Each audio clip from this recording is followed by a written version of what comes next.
Allora, adesso invece siamo in compagnia di Francesco Carta. Allora, tu assieme a Cosimo sei un po' il fondatore storico diciamo la base del tenore, per modo di dire, perché siamo i primi che abbiamo iniziato da E avete iniziato anche da molti anni fa. Eravamo abbastanza giovani, avevamo la bellezza di 15 anni allora. Appunto, com'è nata l'idea di costituire il gruppo? Allora, ti ricordi? La passione, ci piaceva seguire i canti antichi, diciamo passione. Una cosa che ci ha sempre attratto le cose antiche, seguivamo Sciatroppa e Babbo, che entravano in cantina a cantare, e quindi eravamo sempre con le orecchie tese a sentire questi canti, questi suoni.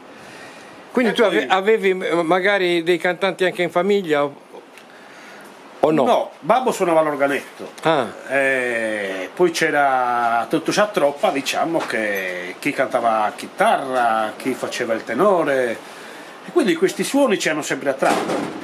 Quindi con Cosimo andavamo e seguivamo di cantina in cantina, perché allora si usava di girare tutte le cantine.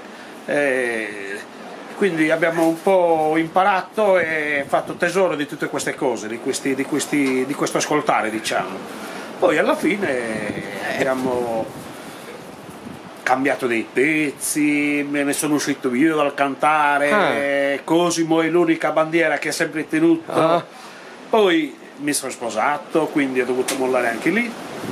E poi da prima di sposarci o di sposarmi si è costituito il tenore Noriolo. Ecco.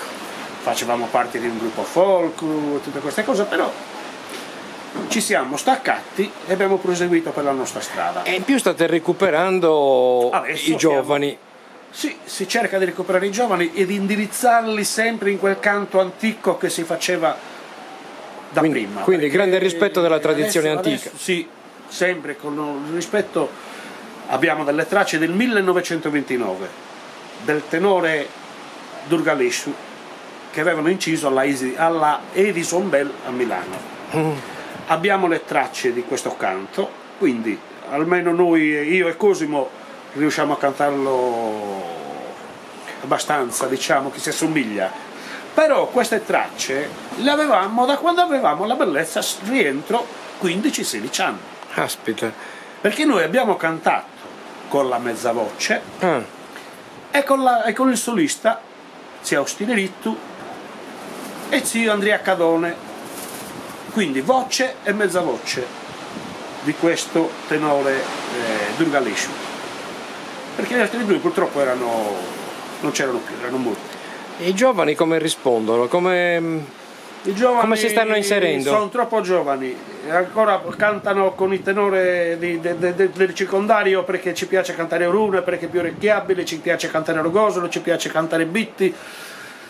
Anche noi l'abbiamo fatto, però sempre con il rispetto delle nostre tradizioni. Cioè praticamente Noriolo, da quello che ho capito, è proprio specifico di Dorgali. Sì, senza contaminazione, diciamo. Assolutamente. È preso dalla...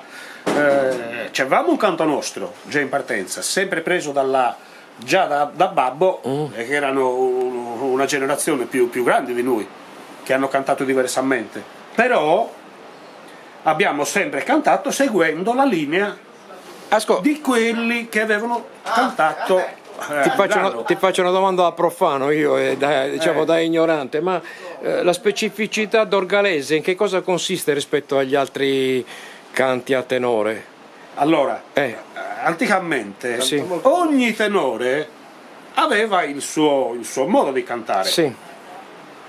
Ecco, il vostro in cosa consiste? Si differenzia perché canta molto con le vocali A e I, tanto, e poi sono balli un pochettino, se vogliamo, anche più complicati, anche il modo più... non si svolge sulla semplicità, si svolge su un cambiamento anche di tante note, non cantiamo con un noto soltanto, un pochettino... Insomma, c'è una vostra diversità, questa è la cosa importante. Sì. Prima come c'era la diversità nei costumi, c'è anche nel canto. infatti prima si sentiva sempre, ripeto, come stavo dicendo prima, Ogni paese si anticamente ogni paese si conosceva per il suo modo di cantare. Oggi come oggi Questo quasi si sono tutti si stanno mescolando. sono tutto mischiato. Allora, vi faccio i complimenti allora per questo, insomma, perché state rispettando la perché- tradizione. La tradizione almeno cerchiamo di rispettarla. Noi siamo i più vecchi Noi adesso siamo i più ormai. grandi, abbiamo ragazzini di 20 anni che cantano con noi. Sì. Almeno, però noi non cantiamo col cellulare come stanno imparando loro. Ho capito. Perché noi abbiamo iniziato a costruire canzoni di Dorgali, poeti, abbiamo seguito. Questi ormai nascono tutti imparati. Che è la diversità delle diversità. Imparati nel senso che non hanno voglia di sentire, di seguire un po' di lezione. Ci vuole. Sì. Noi la cavetta nostra ce l'abbiamo fatta, come ti ho detto prima. Certo. E da 15 anni, quando avete 15 anni? Babbo, perché il padre era compagno di babbo. Ah, ecco. Quindi, anche se non cantava. Sì. Vabbè, dopo ci farete il regalo allora sì, di sentire certo. qualcosa. Grazie. Andiamo,